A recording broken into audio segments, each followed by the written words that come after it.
In this video, I want to show you whether or not it's worth buying a Roku device, since these have recently become famous for what people like a lot, for how simple they are, sometimes because they offer a good quality price ratio, and other things like that. First of all, I'm going to make it very clear that I'm only going to talk about my experience with this product. So, without further ado, let's get started.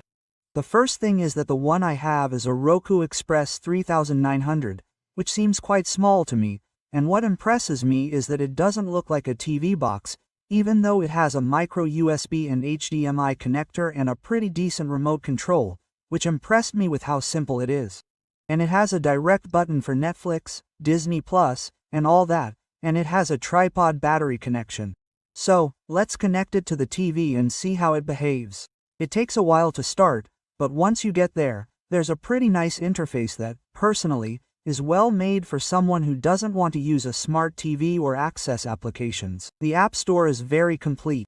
It has most of the applications that you know, such as Netflix, Fox, DirecTV, Claroid, and it also shows you movies and series, all in one, similar to Android TV.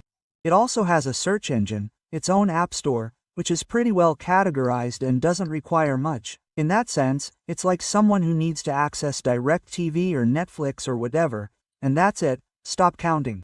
The only thing that I personally don't like is the time it takes to download an application, which takes quite a while. In fact, I don't know how much memory it has. I don't know if it has RAM, since the interface is Linux, although I'll show you later.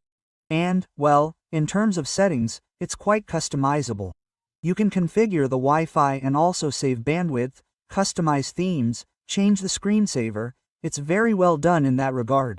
It has subtitles, you can configure the audio, you can also configure the payment methods and the system itself. And what else can I tell you about it? Let's see how it behaves when you access typical applications. And, well, YouTube takes a long time to load, which is understandable because it has a Linux operating system. Also, when it comes to loading, everything is done via the web, but once the video doesn't load and you have a good internet connection, it behaves more or less, not so fast, but not so slow either.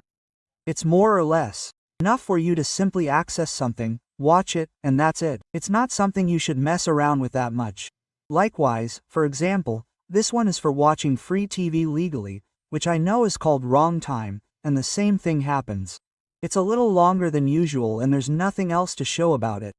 So, what else can I tell you about this device? Honestly, what I like the most about the interface. The operating system is quite simple, quite basic, and anyone can use it, and that's why people like it a lot. In fact, the operating system is based on Linux, and you can see that its kernel is mostly ARM.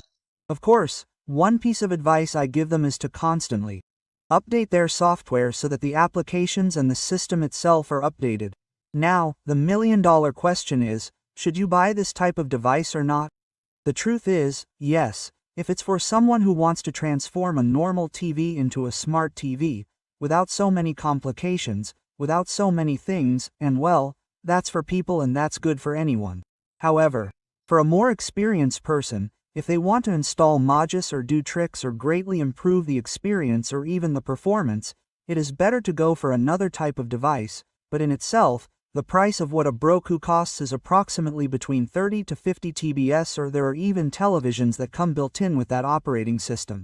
And well, I hope you liked this video. Let me do it with a like, subscribe, activate it in all, and see you next time.